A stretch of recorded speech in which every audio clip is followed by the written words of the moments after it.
最近这几年，业红仔机是真时行，在路人常在当看到这款的店头，而且各县市相关的规范甲管制嘛无啥共款。若是以台北市来看，业红仔店爱设置伫咧合法的建筑物内底，而且爱甲各中小学离50公尺以上。不过有部分的建筑物基地面积伤大，地属部分的业者就算是已经离超过50公尺，嘛因为规定无法度开店。即马有市议员就提案要修法，希望会当以店头的出入口甲学校的距离来计算，按算即礼拜会送带回来讨论。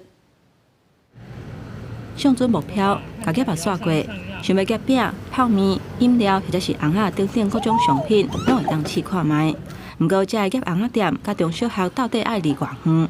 台北市原地规划50公尺，会阁进行调整。所在的基地是比较狭长的，那它在基地的边边，但是呢，它离学校会比较近，反而不能设立，可能会有这些问题啦。他是建议说，应该是用最近的出入口去算，所以50公尺是不变，那只是量测的方式去做改变。台北市目前的规范是离各中小学50公尺，以建筑物基地境界线来算。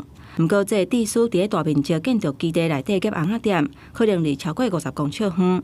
不过，因为建筑基地境界线离学校较近，所以无法度开，所以会修正做以各中所上近的出入口来量。最好是不要有啊，就不会去玩啊。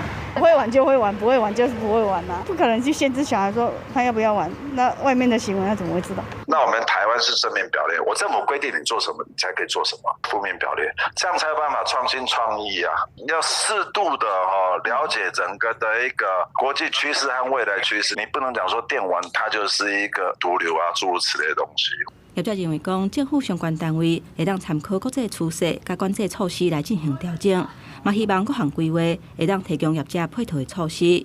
商业处表示，这个案已经进入议会、议图会听书，按算这礼拜会讨论。记者综合报道。